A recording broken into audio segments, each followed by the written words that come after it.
So here we are, Joe. It's the morning after the night before. We've voted to leave the EU. What's your immediate reaction to that outcome? I think disappointing is probably a weak word to describe how I feel today. I'm really shocked by the outcome. I have to say I wasn't, sort of overwhelmingly shocked in a sense that, yesterday I was out talking to people and it was disappointingly sort of consistent, the messages from them around, I was in Halton, for instance, and St Helens. We were also in Bootle. And, there was a lot of negativity around immigration. So I was confident we'd still win here in Liverpool and in parts of the city region, which turned out to be the case. But I had a view that that was going to be reflected in places which turned out to be the case, in the northeast, for instance, and in the Midlands. So I wasn't hugely shocked, but hugely disappointed, I guess.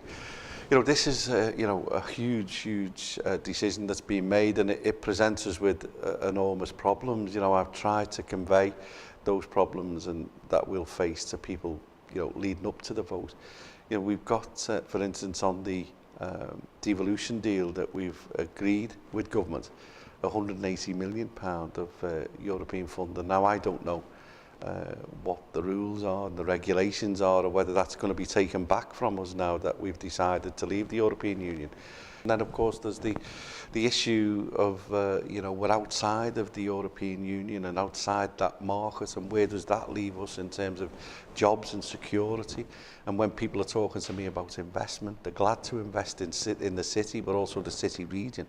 I'll be speaking to our MEPs about how we set up urgent meetings with the people that are the bureaucrats in Brussels that we need to engage with, to make sure that we have a clear vision of what is going to need to be done and what is going to happen with that funding that we've already got, and how do we protect ourselves against the potential of having that clawback.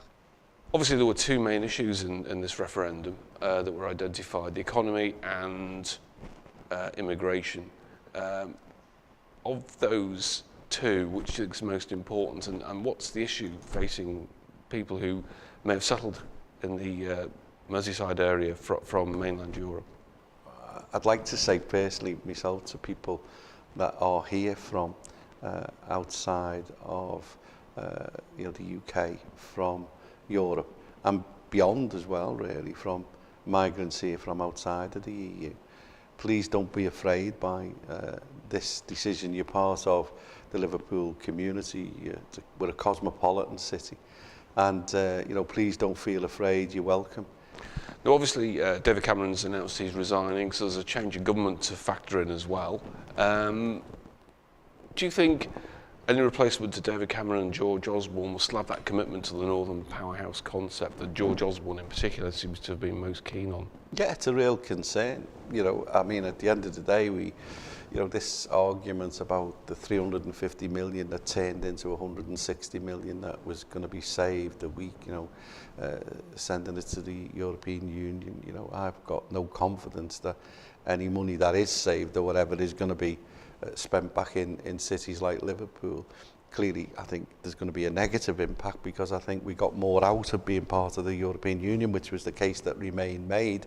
And of course, it does remain to be seen whether, who was right and who was wrong. But there is a real concern about, whether the new leadership of the Tory party is going to actually continue with investments in the north and in the Northern Powerhouse.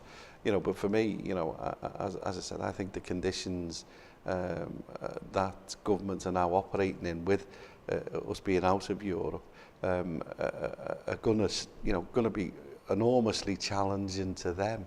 And I'm not so sure that the focus is going to be on helping cities in the north. So, there's a whole host of different areas of uncertainty that we're going to be led into, and we've got to make sure that we position ourselves to get through those. And that's my job, and also the city region leaders' jobs, and the MPs, and the MEPs here to steer us through this, but we've asked for them to meet with us, and I've also asked for core city leaders to meet and discuss that as well.